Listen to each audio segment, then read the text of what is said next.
अस्सलाम वालेकुम। सो हमारा लेक्चर नंबर 7 है।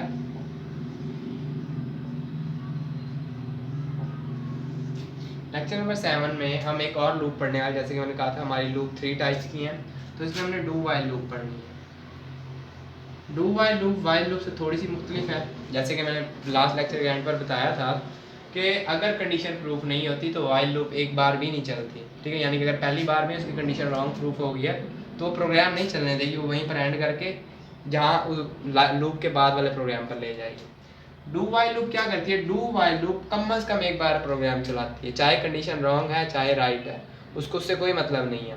वो कम अज कम एक बार प्रोग्राम लाजमी चलाएगी, ठीक है। यानी कि अगर फॉर एग्जांपल मैं एक मिसाल दे देता हूँ बाल्टी की, कि अगर आपने एक बाल्टी भरनी है, ठीक है। अब आप कहते हैं कि जब तक ये पानी ये फुल नहीं होती इसको भरते रहो, ठीक है। जब तक ये फुल नहीं होती इसको भरते रहो। सो एक है वाइल स्टेटमेंट के थ्रू भरेगी, यानी आपने डब्बे बार बार डालने हैं ना, और एक डू वाइल स्टेटमेंट के थ्रू। अब वाइल स्टेटमेंट क्या करेगी? पहले आते ही ना, शुरू होते ही पहले चेक करेगी क्या ये फुल है या नहीं है। अगर फुल होगी तो वो पानी नहीं डालेगी।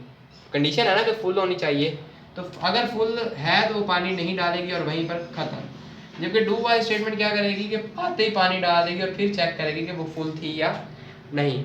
अगर नहीं होगी तो वो ये नहीं कि जाके पानी निकाल देगी, बल्कि वहीं तक रहने देगी। यानी वो कम अज़ कम एक बार चला देगी, पहले ही कंडीशन चेक करने से पहले एक बार चला देगी। जबकि वाइल लूप ऐसा नहीं है, वाइल लूप लास्ट में चेक करेगी, पहले चेक करेगी और डू वाइल लूप बाद में चेक करेगी, ठीक है। इसमें प्री चेक होता है और इसमें पोस्ट चेक होता है। यानी इसमें पहले ही चेक हो जाता है कि वो बाल्टी फुल थी या नहीं, फुल है या नहीं। अगर है तो वो वहीं पर प्रोग्राम एंड, चलने नहीं देगा। और इसमें क्या है, क्या बाल्टी फुल है या नहीं उससे उसको कोई मतलब नहीं। वो आते पहले पानी डाल देगी और फिर चेक करेगी कि बाल्टी फुल थी या नहीं। अगर नहीं होगी तो फिर वो पानी डाल देगी। बट ये ऐसा नहीं करेगी, अगर बाल्टी फुल नहीं है तो डालेगी, अगर फुल है तो वहीं पर प्रोग्राम एंड, ठीक है। अब डू वाइल स्टेटमेंट का सबसे पहले ये तो हो गया। अब ये कब यूज़ होती है? जब आपने कम अज़ कम एक बार प्रोग्राम लाजमी रन करवाना हो। सो डू, इसका सेंटेक्स बता रहा हूँ क्योंकि लूप के बारे में तो आपको डिटेल में मैंने समझा दी कि लूप बार बार रिपीट होने वाली चीज़ है। तो ऐसा कोई भी काम जो आपने बार बार रिपीट करवाना है वो। अब दोनों में फ़र्क क्या है कि अगर आप कहते हैं कि कंडीशन पूरी हो तो ही काम हो तो वाइल, अगर आप कहते हैं कंडीशन पूरी ना हो तो भी एक बार लूप चलनी चाहिए तो फिर डू वाइल। हम आगे आगे पढ़ते रहेंगे तो हमें सही से समझ आती जाएगी। इसको करता कैसे है? डू, ये पूरी स्टेटमेंट, इसका इंक्रीमेंट इधर अंदर ही करते हैं, number is equal to number plus 1, ठीक है। एंड इसके बाद इसमें वाइल आप बाद में लगाते हैं, इसका डू पहले और वाइल इसके बाद। यहाँ पर लगाएं, यहाँ पर लगाएं वाइल, और इसके आगे वो कंडीशन जो आप वैसे लगाते थे उधर, इधर भी वही कंडीशन लगाएंगे। और इसके बाद आपने लाजमी सेमी कॉलन लगाना है। उधर तो नहीं लगाया हमने, वाइल स्टेटमेंट में हमने कहीं पर सेमी कॉलन नहीं लगाया, ना वाइल के आगे ना लास्ट करली ब्रैकेट्स के आगे। बट इसमें डू ये और वाइल के पास लाजमी आपने सेमी कॉलन लगाना है, ठीक है। और ये आपका सेंटेक्स है डू वाइल प्रोग्राम। इसके अंदर आपके ना 2-3 प्रोग्राम्स हैं। एक है अपना गैसिंग का प्रोग्राम। यहाँ तक यार किसी का कोई क्वेश्चन हो तो आप लोग कमेंट सेक्शन में पूछ सकते हैं, या नंबर मैंने दिए हुए आप उस नंबर पर कॉन्टैक्ट करके आप कोई भी क्वेश्चन अपना पूछ सकते हैं। सो इसके बाद जो है डू वाइल स्टेटमेंट के 2-4 प्रोग्राम्स हैं, उसमें से एक मेजर प्रोग्राम जो है, पहले 2 प्रोग्राम सेम टाइप के हैं कि वो कहता है कि एक यूज़र से ना हमने एक नंबर स्टोर कराया हुआ है अपने प्रोग्राम में, करैक्टर। तो यूज़र से 6 बार पूछो, अगर तो वो सही बता देता है तो शो करो कॉन्ग्रेट्स, और अगर वो सही नहीं बताता तो फिर से पूछो, 6 बार पूछो। अगर वो करैक्टर सही चूज़ कर लेते तो एंड कर दो प्रोग्राम, नहीं तो नहीं। अभी हम बनाते हैं तो फिर ज़्यादा समझ आ जाएगी, ठीक है।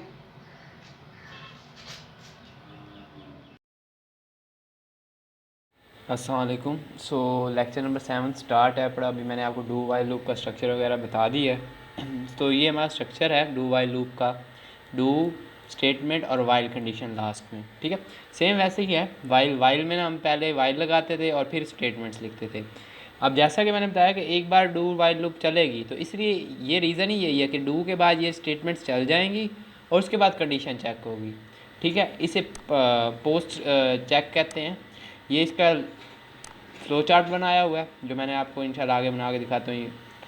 और ये हमारा फर्स्ट प्रोग्राम है जो कि एक नंबर गैस करने के लिए बनाया गया है, ठीक है। हम बनाते हैं पहले प्रोग्राम, कंट्रोल N, ठीक है। इसके बाद हैशटैग इंक्लूड, रीज़न सब के आपको पता है, hashtag include IO stream.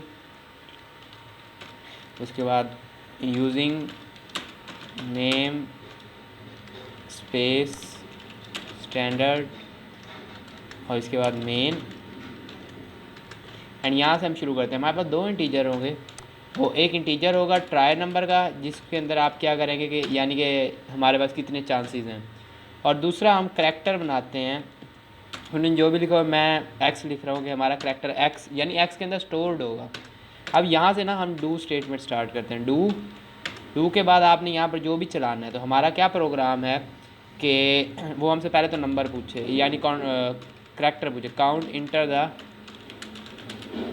Character to guess guess, ठीक है। यहाँ पर हम अपना करैक्टर क्या करेंगे और इसको हम स्टोर करवा देते हैं एक्स के अंदर। अब इसके बाद ना फिर कंडीशन है कि अगर बराबर हो गए तो कंग्रेचुलेसन शो करो, तो कंडीशन स्टेटमेंट में पढ़ाया था। इफ़ कंडीशन अब हमारी क्या है कि अगर जो उसने इंटर किया है करैक्टर वो एक्स में स्टोर है, अगर वो इक्वल हो जेड के तो सही है। फिर क्या शो करेगा वो, कॉन्ग्रेचुलेशंस, सी आउट कॉन्ग्रेचुलेशंस। और यहाँ पर हम एक मेथड यूज़ करेंगे, try number is equal to 6। क्यों करेंगे कि अभी हम रीज़न भी देख लेते हैं। इसके बाद अगर वो सही नहीं बताएगा तो फिर क्या होगा, try number is equal to try number plus 1, यानी कि अगर हमने सही नहीं बताया तो हमारा एक चांस और बढ़ जाएगा। और हमारे टोटल क्या है, अब यहाँ पर हम लगाते हैं वाइल। वाइल ये कब तक चलती रहे, जब तक ट्राई नंबर स्मॉलर देन 6 हो तब तक ये चलती रही, यानी कि हमारे पास 6 चांसेस हैं बड़े, जब तक 6 ना हो यानी कि 5 चांसेस हैं। सो जब तक वो 6 के बराबर नहीं होगा ये चलती रहेगी, 6 से छोटा होगा, 6 होते ही वो एंड हो जाएगी। तो हमने यहाँ पर 6 क्यों लगाया, ये 6 इसलिए लगाया कि अगर हमारे ये पहली बार में गैस हो जाए, अगर पहली बार में गैस हो जाए तो वो कॉन्ग्रेचुलेसन शो कर देगा लेकिन फिर भी वो लूप चला देगा। तो हमने यहाँ पर इफ़ स्टेटमेंट के बाद ट्राई नंबर 6 इसलिए किया कि यहाँ पर ना ट्राई नंबर भी 6 के बराबर हो जाएगा, तो ये लूप दोबारा नहीं चलेगी। अब रन करके देखते हैं।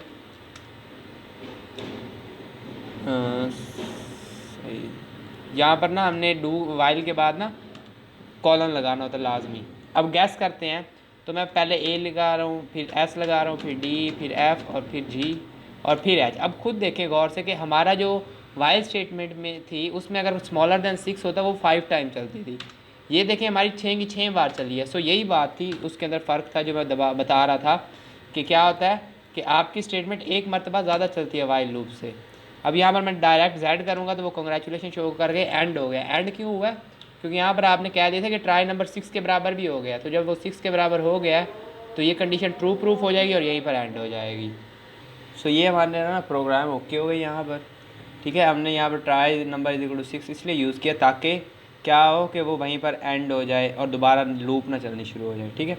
यहाँ पर उसने एल्स स्टेटमेंट यूज़ किया, मैंने एल्स नहीं यूज़ की, तो बस इफ़ के बाद ना यही होगा। एल्स यूज़ करेंगे तो एल्स में भी यही होगा कि इफ़ नहीं प्रूफ होगी तो यही यूज़ होगा, और अगर आप इफ़ के बगैर भी यूज़ करेंगे तो अगर इफ़ प्रूफ नहीं होगी तो ये यूज़ होगा। सो आप एल्स भी यूज़ कर सकते हैं, ना यूज़ करना चाहिए तो कोई इशू नहीं। इसी के नीचे उन्होंने ना थोड़ी सी प्रोग्राम में चेंजिंग की है, जैसे कि मैंने यहाँ ट्राई नंबर 6 लिखा है, ये एक अच्छे प्रोग्रामर की निशानी नहीं है। हम यहाँ ट्राई नंबर 6 ख़त्म करके हमने पीछे रिलेशनल लॉजिकल ऑपरेटर्स पढ़े थे, हम यहाँ पर एंड लगा देते हैं। और क्या लगाते हैं कि अगर तो हमारा जो करैक्टर है यानी कि जो एक्स के अंदर स्टोर्ड है पड़ा वो जेड के इक्वल निकल आता है, यानी क्या होता है एक्स के अंदर स्टोर्ड करैक्टर जेड के इक्वल निकल आता है, नॉट इक्वल टू जेड हो, क्या निकालो, नॉट इक्वल टू जेड हो, तो फिर ये प्रोग्राम नहीं चलना, फिर ये प्रोग्राम चलना चाहिए। अगर वो जेड के इक्वल नहीं होगा तो प्रोग्राम चलेगा और अगर होगा तो वो नहीं चलेगा। अब रन करके देखते हैं तो सेम वही इनपुट आएगी, जेड डाला कॉन्ग्रेचुलेशन और बात ख़त्म। क्यों, क्योंकि उसने आगे देखी पहली कंडीशन तो पूरी हो गई है, 6 से तो छोटा है, लेकिन जब वो दूसरी कंडीशन की तरफ गया तो हमारा जेड था एक्स के अंदर, तो वो कंडीशन पूरी नहीं हुई और प्रोग्राम यहीं पर एंड हो गया। ये हो गया जी डू वाइल का ये वाला प्रोग्राम, ठीक है। इसके बाद हमारी फॉर लूप है, पहले वो समझ लेते हैं और फिर हम आगे स्टार्ट करते हैं। अच्छा जी, सो आपने देख लिया डू वाइल लूप के हमने प्रोग्राम्स बनाए हैं। अब इसके बाद हमारी नेक्स्ट लूप स्टार्ट होती है फॉर लूप, ये लास्ट लूप है। अब इसमें क्या फ़र्क है, जैसे कि मैंने बाल्टी वाली मिसाल दी, हम उसी को कंटिन्यू करते हैं। तो हमने दोनों में ये डिस्कस कर दिया था कि जब तक बाल्टी ना भरे तब तक पानी डालते रहे, ठीक है। हमें ये नहीं पता था कि कितनी बार बाल्टी पर पानी डालने पर वो भरेगी, ठीक है। वाइल लूप अगर कंडीशन नहीं प्रूफ हो रही थी तो वो एक बार भी नहीं चलाती थी, डू वाइल एक बार चलाती है। फॉर लूप क्या है? फॉर लूप के अंदर आपको पता होता है कि वो काम कितनी बार करना है, यानी कि अगर आपको पता है कि ये चीज़ कितनी बार रिपीट करनी है तो आप फॉर लूप यूज़ करते हैं। आपको पता है कि ये बाल्टी ना 10 बार पानी उड़ेलने पर भर जाएगी, तो आप क्या करेंगे कि फॉर लूप यूज़ करेंगे, क्योंकि आपको पता है कि ये कितनी बार यूज़ होना है। दूसरा उसका फ़ायदा ये है कि इसके अंदर ना आपने नंबर यूज़ किया था, अगर आप नंबर को आगे ब्लॉक में भी यूज़ कर लेते हैं, एक तो आपने ऊपर यूज़ कर लिया ना इंक्रीमेंट में, और अगर आप सेम वेरिएबल ब्लॉक के अंदर भी यूज़ कर लेते हैं तो उसकी वैल्यू चेंज हो जाएगी, और अगर वैल्यू चेंज होगी तो फिर वो इफेक्ट करेगी लूप के ऊपर, जबकि फॉर लूप में ऐसा नहीं है। फॉर लूप में आप सिंपल क्या है, आप इजीली आपको पता होता है कि ये प्रोग्राम कितनी बार रिपीट करवाना है। अब आप समझ रहे हैं उसमें भी हम वही 1000 बार रिपीट करवाए थे, ऐसा नहीं है, वो 1000 टाइम ही रिपीट हो रहा था। अगर आपने इवन बिट सम करने तो भी वो 1000 टाइम रिपीट हो रही है, अगर आपने ऑड सम करने तो भी वो 1000 टाइम रिपीट हो रही है। तो ये एक इसका डिफरेंट है बड़ा। लेकिन फॉर लूप में आपको पता है कि इसको 100 बार रिपीट करवाना है, 200 बार रिपीट करवाना है, तो आप रिपीट करवा सकते हैं। So for loop is use when you have the non number of repetition, यानी कि आपको पता हो ये कितनी बार रिपीट होना है। फॉर लूप का सिंटैक्स सिंपल सा है, मैं इसके नीचे आपको बयान कर देता हूँ। सिंटैक्स क्या है, इसमें काउंटर होता है। काउंटर क्या होता है? गिनने वाला। सो फॉर लूप का क्योंकि हमें पता है ये कितनी बार चलनी है, तो हम इसमें एक काउंटर नाम का वेरिएबल, काउंटर नाम अपनी मैंने यूज़ किया, आप कुछ भी यूज़ कर सकते हैं, आई के एल एम, या कोई वेरिएबल बना सकते हैं, कुछ भी। सो आप वो फॉर लूप से पहले उसको क्या करेंगे, बताएंगे कि इंटीजर काउंटर, और फिर हम लिखेंगे फॉर, इधर क्या करेंगे, काउंटर को पहले इनिशियलाइज करेंगे, जो भी आपने इनिशियलाइजेशन पर 0 रखना है या 1, उसके बाद सेमी कॉलन, फिर आप यहाँ पर वो कंडीशन लगाएंगे जैसे सब में लगाते थे कि काउंटर, अब हमारा काउंटर है तो काउंटर काउंट करेगा। सो हमें पता है कितनी बार इसको रिपीट करवाना है, जब तक काउंटर स्मॉलर देन 10 हो, यानी 10 टाइम इसको मैं रिपीट करवाना चाहता हूँ। और फिर हम काउंटर के अंदर इधर ही एडिशन कर देंगे, counter is equal to counter plus 1, और फिर आगे हम अपना पूरा प्रोग्राम लिखेंगे। इसमें ये नहीं है कि आपने ऊपर कंडीशन लिखने, नीचे जाके इंक्रीमेंट करने, जो भी है आप एक ही लाइन में सब कुछ करते हैं with difference of semi colon, ठीक है। सो फॉर लूप क्या है कि आप पहले एक काउंटर, ये जो भी आप इंक्रीमेंट के लिए वर्ड यूज़ करेंगे वो पहले डिक्लेयर करेंगे, फिर उसको इनिशियलाइज भी इधर ही करेंगे, उसकी कंडीशन भी इधर ही लिखेंगे, और उसके अंदर इंक्रीमेंट भी इधर ही करेंगे, और फिर आगे पूरा का पूरा प्रोग्राम लिखेंगे, ठीक है। ये होता है फॉर लूप का यूज़। अब हम ना एक टेबल लिख रहे हैं फॉर लूप की वजह से प्रोग्राम के अंदर, ठीक है। सो आप क्या कर रहे हैं कि आपको पता है कि टेबल क्या होता है कि सिंपल एक नंबर है और वो बार बार मल्टीप्लाई हो रहा है 1 से भी, फिर 2 से, फिर 3 से, ठीक है, और आगे वो सम दे रहा है 2 multiply by 1 is equal to 2 multiply by 2 is equal to 4 and 2 multiply by 3 is equal to 6, ठीक है। सो ये देखिए हमारा जो इंक्रीमेंट वो पहले 1 होगा, फिर 2 होगा, फिर 3 होगा, यानी दरमियान में तो समझ लें काउंटर, इंक्रीमेंट मीन्स टू से काउंटर आ रहा है। इधर हमारा एक ही नंबर रिपीट हो रहा है तो हम उस नंबर रिपीट करवाते रहेंगे। यहाँ पर एक प्रोसेस हो रहा है, कौन सा मल्टीप्लाई का, नंबर मल्टीप्लाई हो रहा है काउंटर से, number is multiply by counter, तो हम आगे इक्वल के बाद ये लगा देंगे और हमारा ये प्रोग्राम एंड हो जाएगा। फॉर लूप को आप एक लाइन में यूज़ करेंगे और आप पूरा जितना मर्जी लेंथी टेबल लिखना चाहते हैं लिख सकते हैं। अब इसके दो टाइप के आगे दिए गए प्रोग्राम, एक ही है कि सिंपल 2 के टेबल के लिए, यानी कि आप 7 का लिखेंगे, 8 का, 10 का, एक ही बार में लिख जाएगा, और एक आप लिख रहे हैं कि आप यूज़र से इनपुट लेंगे टेबल का नंबर और पूछेंगे कि उसको कहाँ तक आपने फाइंड करना है, 8 तक आपको लिख के दे टेबल, 6 तक लिख के दे, 4 तक, यानी जैसे मैंने 3 तक लिखा है, तो ये यानी एक अपर लिमिट आप उससे पूछेंगे, एक नंबर पूछेंगे और बाकी सारा। अभी हम प्रोग्राम में देख लेते हैं कि हम कैसे लिखेंगे, ठीक है। 2 टाइप्स के हैं तो मैं दोनों आपको करवा दूँगा, ठीक है। ओके जी, तो आपने फॉर लूप का भी सारा पढ़ लिया है, ठीक है। ये हमारे फॉर लूप का स्ट्रक्चर है, सिंटैक्स मीन्स टू से जो हम कहते होते हैं कि फॉर लूप इनिशियलाइजेशन कंडीशन। अब उसमें ना हम हमेशा काउंटर खुद से इनिशियलाइज भी करते थे नीचे जाके, और ऊपर बना कर भी आते थे, तो सारे काम करते थे। इसमें एक ही लाइन में सब कुछ होना है। अब ये नीचे ना वो एक टेबल बनाने के लिए ना एक प्रोग्राम लिख रहा है, तो पहले हम वो बना लेते हैं, ठीक है। अगर मेरे पास बना हुआ तो पहले मैं वही ओपन कर लेता हूँ ताकि टाइम बच सके। ये 2 के टेबल का एक प्रोग्राम बना हुआ मेरे पास, ये आ गया। अब इसमें सिर्फ हमारे पास एक ही वेरिएबल हम क्रिएट कर रहे हैं, वो है काउंटर, जो कि गिनेगा। काउंटर का मतलब है गिनने वाला, यानी वो लूप को गिनता रहेगा। अब मुझे पता है मैंने लूप 10 बार एक से स्टार्ट करनी है और 10 बार चलानी है, तो ये मैंने लिख दिया। और हमेशा लूप में कितने का इजाफा करना है, 1 का इजाफा करना है, ठीक है। अब यहाँ पर मैं क्या लिख रहा हूँ, मैं चाहता हूँ 2 multiply by as it is show होता है हर टेबल में 2 का टेबल ही लिख रहे हैं, यानी कि हर टेबल के लिए सिर्फ 2 के टेबल के लिए, तो 2 मल्टीप्लाई बाय हर बार शो होगा। फिर दरमियान में काउंटर, क्योंकि आपको पता है 1 2 3 4 5 6, तो काउंटर भी इसी तरह एक एक करके इजाफा होता रहेगा। उसके बाद इक्वल हर एक टेबल में आता है सेम एज इट इज़, ये भी हमने स्ट्रिंग के तौर पर यूज़ कर लिया। और फिर हमने आगे फार्मूला लगाया 2 मल्टीप्लाई बाय काउंटर, यानी 2 1 2, 2 2 4, 2 3 6, तो सेम ऐसे ही आ जाएगा। अगर अब हम रन करते हैं तो देखें 2 का एज इट इज़ टेबल 20 तक शो हो रहा है।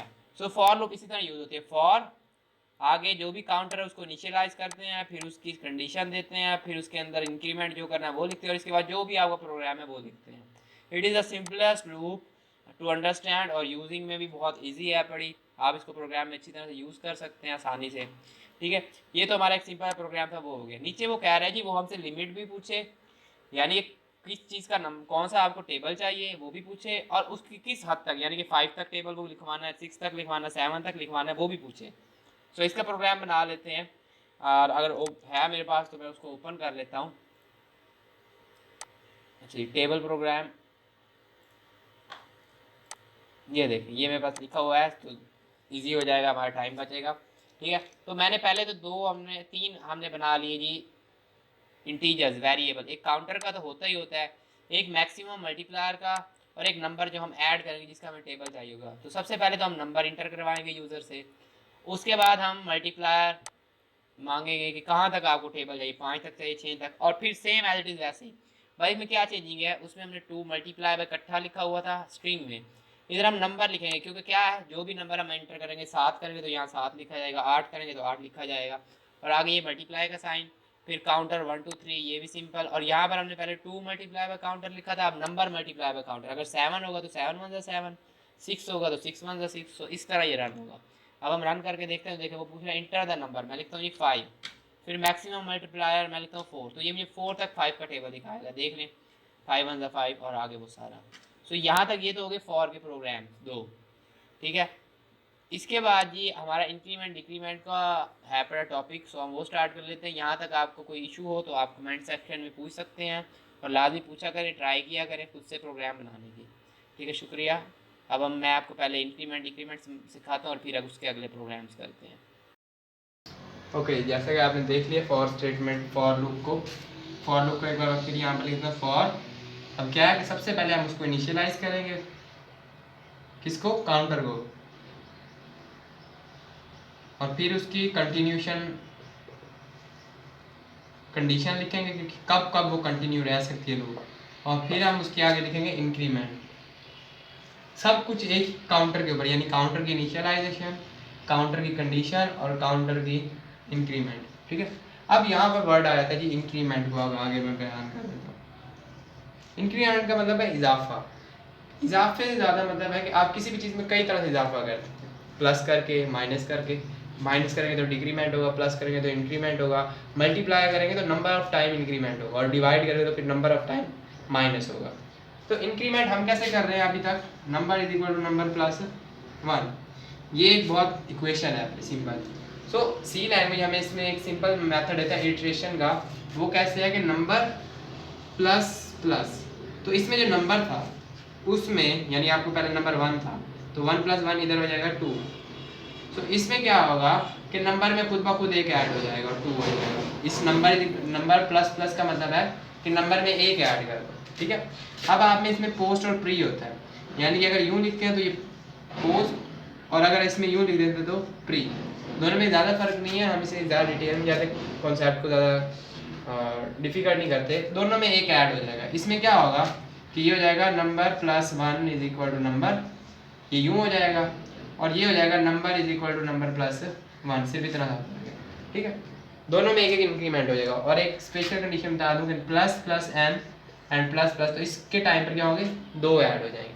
इस तरह अगर आपने माइनस करना है तो नंबर माइनस माइनस लिख देंगे। ठीक है, सो ये इंक्रीमेंट और डिक्रीमेंट का मेथड है कि आप किसी भी चीज़ के अंदर एक ऐड कर सकते हैं, एक माइनस कर सकते हैं। और अगर आपने मल्टीप्लाई करवाना है तो आप कैसे लिखेंगे, नंबर मल्टीप्लाई इक्वल टू 3। सो इससे क्या होगा कि नंबर 3 से मल्टीप्लाई होकर सेव हो जाएगा। हम पहले कैसे लिखते थे, number is equal to number multiply by 3। अगर आपने नंबर को 3 से मल्टीप्लाई करवाना है उसी नंबर को, तो आप क्या करेंगे, number multiply by equal to 3, तो वो खुद ब खुद 3 को नंबर से मल्टीप्लाई करवा के वापस नंबर में सेव करवा देगा। सेम मॉडुलस के लिए भी होगा, number modulus is equal to 3 यानी कि नंबर को 3 पर मॉडुलस करो और उसको वापस नंबर में सेव कर दो, जो भी मॉडुलस आएगा। डिवाइड का भी ऐसे है, प्लस का भी ऐसे है। ये तो एक के लिए ना, यानी कि अगर एक ऐड करें तो नंबर प्लस प्लस, अगर आप नंबर में 2 ऐड करवाना चाहते हो तो number plus is equal to 2, ये भी यूज़ कर सकते हैं यहाँ से, number plus is equal to number minus is equal to 2। So आगे हमारे जितना भी प्रोग्राम लिखे जाएंगे उसमें यूँ यूज़ किया जाएगा, ऐसे वैसे यूज़ नहीं किया जाएगा। तो इसलिए अभी मैंने बता दिया कि ये इंक्रीमेंट और डिक्रीमेंट का मेथड है, ठीक है। इसमें हम एक स्पेशल सिंपल इक्वेशन लिखते हैं, शॉर्ट इक्वेशन, ताकि हमें इशू ना हो और दूसरा प्रोग्राम के ऊपर भी सही रहेगा, ठीक है। हम अपनी इजीनेस के लिए ये सारे काम करते हैं, लाजमी नहीं है कि आप यूँ लिखेंगे तो ही प्रोग्राम सही होगा। सिर्फ ये है कि ये एक अच्छे प्रोग्रामर की आदत होती है, अगर आप किसी इंटरव्यू पर जाते हैं या आपको कोई प्रोग्राम लिखने को कहता है तो ये मेथड यूज़ करने पर पता लग जाएगा यार ये एक अच्छा प्रोग्रामर है। ये यूज़ करेंगे तो भी आपको प्रोग्राम के ऊपर कोई इफेक्ट नहीं पड़ेगा, बट आपकी पर्सनैलिटी के ऊपर इफेक्ट पड़ेगा, ठीक है। अब हमारा एक प्रोग्राम रहता है सम ऑफ द स्क्वेयर्स का, ठीक है, वो मैं आपको उधर समझा देता हूँ और प्रोग्राम लिख कर भी दिखा देता हूँ। तो यहाँ पर हमारा 7वां लेक्चर भी एंड हो गया। सो जैसा कि आपने इंक्रीमेंट और डिक्रीमेंट के बारे में पढ़ लिया, ये आगे वही सब कुछ बताया गया है, ठीक है। यहाँ पर ये काउंटर और ये रिस्पेक्टिवली ये है, ठीक है। और इस ये आप डिटेल से पढ़ लेंगे तो आपको अच्छे से समझ आ जाएगी। जिसका कोई क्वेश्चन हो पूछ लीजिएगा। ये भी मैंने आपको समझा दिया कि x+4 को इस तरह लिख सकते हैं, माइनस मल्टीप्लाई मॉडुलस को। अब हमारा एक और प्रोग्राम है कि वो कह रहा है कि ना वो हमसे ना सम दिखाए, हमें क्या दिखाए, सम ऑफ नंबर्स दिखाए, square of sum of number, यानी जो भी हम उसका नंबर बताएं, जैसे 5 बताएं तो 5 और 5 से पिछले सारे नंबर्स का ना हमें सम करके बताएं, ठीक है। यानी 5 बताएंगे तो 5, फिर उसके बाद 4, 3, 2, 1 इन सब का स्क्वायर ले और उनको सम करके दिखाएं। तो हम इस प्रोग्राम को लिखते हैं। सबसे पहले हैशटैग इंक्लूड, अब मैं ये आपके सामने लिख देता हूँ, आईओस्ट्रीम, उसके बाद using namespace standard to use, why we use it, using names, हम इसको यूज़ करते हैं कोई भी कीवर्ड यूज़ करना हो अगर प्रोग्राम में तो उसके लिए इसको साथ ऐड किया जाता है, मेन। और इसके बाद हमारा प्रोग्राम स्टार्ट होता है। इसमें हमें ना 3 इंटीजर चाहिए, एक इंटीजर काउंटर के लिए, एक जिसमें हमने नंबर ऐड करवाना है, और एक हमें सम के लिए इंटीजर चाहिए था। तो 3 इंटीजर हो गए। सम को हम यहाँ पर इनिशियलाइज़ करेंगे, sum is equal to 0, counter वहीं फॉर लूप में होता है और नंबर हमारा वहीं पर सेव हो जाएगा। सो सबसे पहले हम नंबर एंटर करवाते हैं, enter the number two, enter number two find square, ये जो भी हमने लिखना है मैं सिंपल लिख रहा हूँ। और उसके बाद हम इसको सेव करवा लेते हैं किसमें, नंबर में। अब यहाँ से हम अपनी फॉर लूप लगाते हैं। फॉर क्या है बड़ा, सबसे पहले आई को इनिशियलाइज़ करेंगे, आई इज इक्वल टू 0, फिर आई के आगे कंडीशन लगाएं, जब तक I smaller than equal to number नहीं हो जाती तब तक ये चलता रहेगा, या तो उससे स्मॉल हो जाए या उसके बराबर हो जाए। और इसके बाद हम इंक्रीमेंट, अब इंक्रीमेंट का आप मेथड पढ़ चुके हैं तो हम वही यूज़ करेंगे, आई प्लस प्लस, यानी कि ये इसको प्लस करेगी, एक ऐड करेगी। अब यहाँ पर हम प्रोग्राम लिखते हैं, सम इज़ इक्वल टू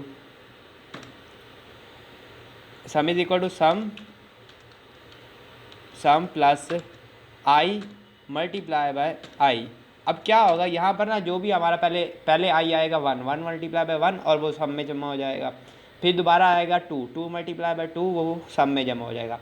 इसकी जगह जो प्रोग्राम उधर लिखा गया वो भी मैं नीचे लिख देता हूँ कमेंट बकर करके, कि sum plus is equal to I multiply by आई।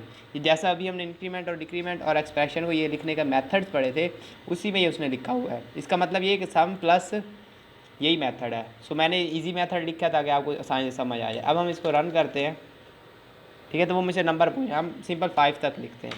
तो सॉरी हमने ना सम को शो नहीं करवाया, तो हम यहाँ पर सी आउट करवाते हैं, जो भी हमारा सम होगा,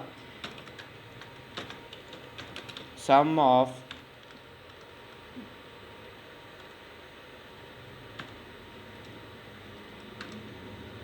स्क्वायर